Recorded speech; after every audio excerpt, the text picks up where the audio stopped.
is we are going to start working on our picture that's going to look something similar to this. I've decided that since you guys have already worked so hard this year for your Minecraft portraits on creating a grid, we're going to simplify things on our picture here. Instead of doing a grid, we're going to do it a little bit different. I think you guys are going to like the way we're going to do it instead. But basically what we're going to work with is we're going to be using watercolors instead of colored pencils. And instead of making a grid, we're just going to do some fun spiral shapes. Very simple, very easy, kind of even relaxing it sometimes too. What we are going to continue with though, just like this one, is the last part of this, we're going to create a tree out of construction paper, and we're going to add that on at the end.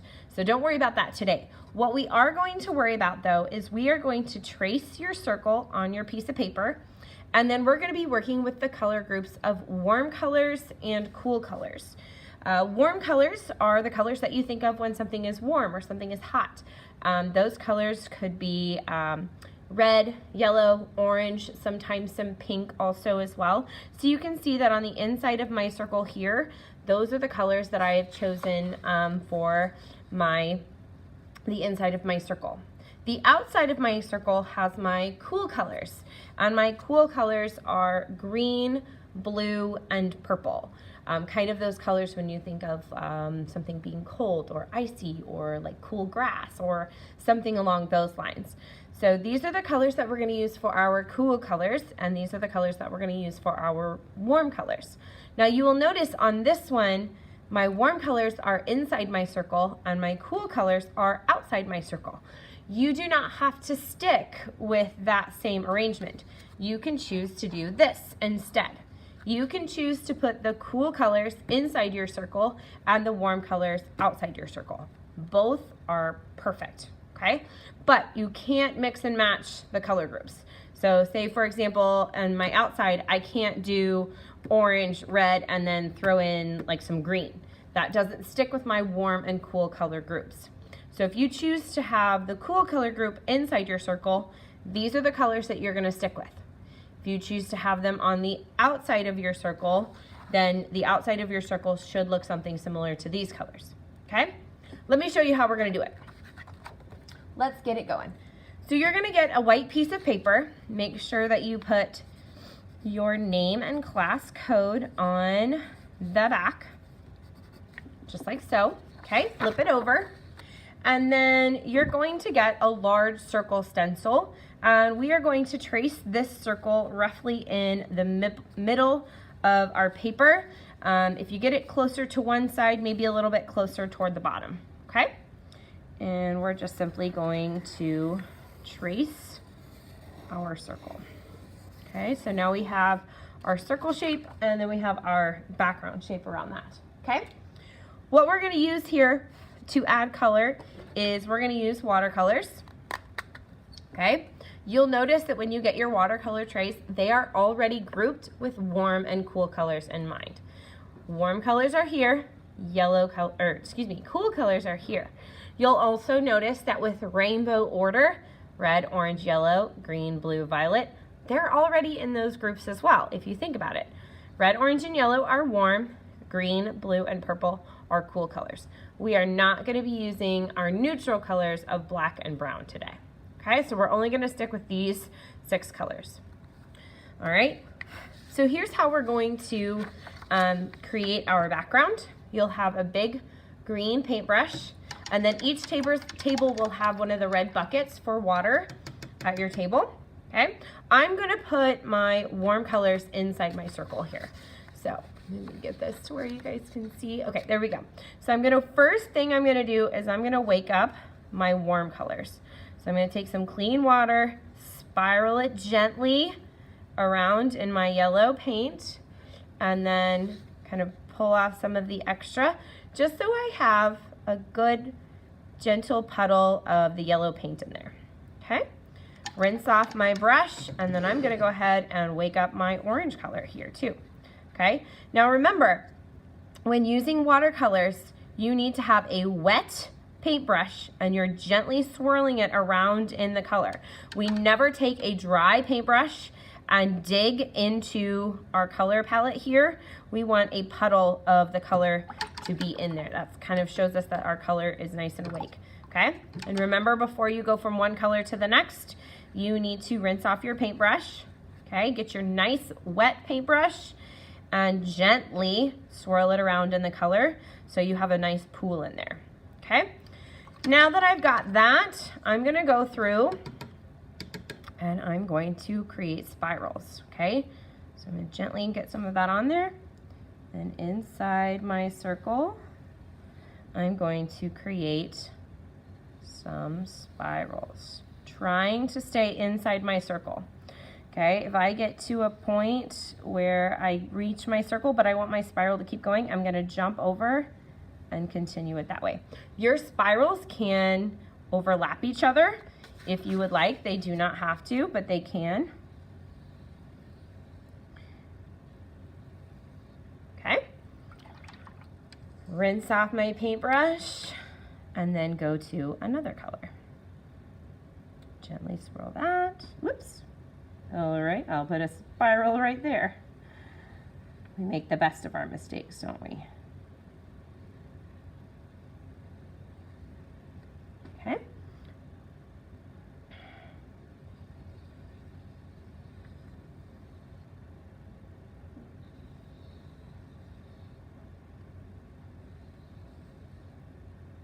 Maybe one more right over here.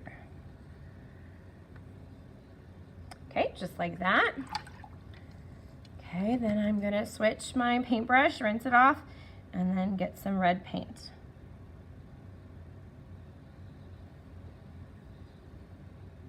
Now, if you are worried about making these spirals, how they're going to go, today and today only, if you want to practice making one spiral, okay, to see how it's going to work, okay, you may get a piece of free draw paper to practice making spirals before you move on to painting in here, okay? Look at that. I mean, that is just super exciting and lots of spirals going on there. I've got all three of my colors. The inside of my circle is done, okay? So I'm gonna let that dry. I'm gonna take a clean paintbrush, rinse it off really good, and I'm going to wake up my cool colors now because I'm ready to move on to my outside, my background area, you could say. So I'm gonna rinse my paintbrush before I go to each new color, get a nice wet paint brush and gently swirl it around in the color of paint that I'm trying to wake up. Okay, so I've woken up purple and blue. Let's wake up green, and then I'll be ready to start on my background. Do you guys notice how after I swirl the paint, I take my paintbrush and I gently wipe it across the edge? That takes any of the extra paint inside my paintbrush and kind of wipes it off and puts it into the container of paint. Okay, so now I'm ready. I'm gonna start with purple. Okay, so I've got a nice clean paintbrush and I've got my color. And I'm gonna swirl. You'll notice that we're using our placemats today because there may be times where you run right up to the edge of your paper and maybe it slips off or something. This will kind of help keep your station clean so you don't have a ton of cleanup to do. Plus this way, if you need to continue a spiral on, you can. See how I've done that? I've just kind of continued my circle and I'm moving my paper around so I can get to everything really easily.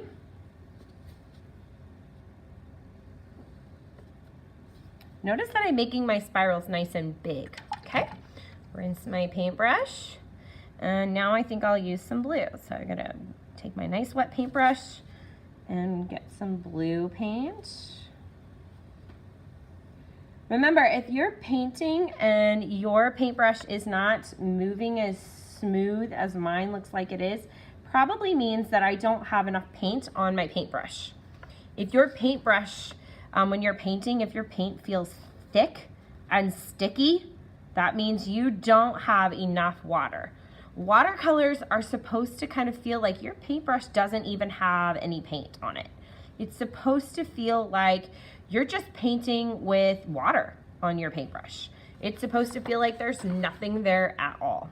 Okay, so if your paintbrush is fighting you as you're trying to make these spirals, you probably need more water and your paints need more awake than they are. They're still half asleep. Okay, you'll notice too when I'm making these spirals, I am not pressing my paintbrush down so hard that my bristles are flattening out. I'm just using just the tip of my bristles. Let's see if you guys can see it. Okay, here we go. Watch the tip of the paintbrush. I'm just using the tip of my bristles. I'm not smushing the paintbrush down, just using the tip. Oh, I love this so far. I think this is gonna look amazing for our warm and cool colored trees. This is gonna be tricky. I gotta try to sneak in a spiral here on this small section. Okay. And then maybe I'll do a couple more greens and then I think I'll be good. Okay, you want to do enough to where you kind of have your colors showing up throughout your areas that you're trying to paint, but you don't want to do so many that it looks just like a jumble of lines. Like I'm looking at my inside one and I love it, but it's any more than I had done and it would have looked like a jumble of lines. So I think I probably stopped at just the right time. Okay. All right, what do you guys think? Maybe one more over there. He's got some blank area. So next week, we will work on making our tree to put in there. Oh, I love this so much. Okay, so now that my inside circle is done and my background area is done, I am all finished with this. So I'm gonna take this and put it on the bottom open spot of the drying rack. Remember to not skip around, find where someone else has put theirs, and you're gonna put it in the next open spot on that. Don't stack them on top of each other. Okay, so if you're the first person to put these on, you're gonna find a drying rack and you're gonna put it in the bottom open spot. Okay, so that will go in the drying rack. Your paint tray here, you're just simply going to close it until you hear the click. Okay, then you need to take your paintbrush, rinse it off really good in your water, dry off your bristles like this, and then your paintbrush will go in the paintbrush drying rack over by my sink. It's that yellow and green kind of wooden block that has all those stair steps in it. You're gonna do that, okay? The last person that's using the watercolor paints at your table, you're gonna be in charge of taking the red bucket and setting it on the counter next to the paintbrush area, okay? Your substitute teacher will dump your buckets and things like that, okay? Don't worry about doing that. So, quick review, where things go. This goes on the drying rack. Close your paintbrush tray and put it back in the blue tub where you got them from. Rinse your paintbrush off in your water as best as you can. Remember to kind of push your bristles down to the bottom and gently swish them. And then this goes in the yellow and green paintbrush holder.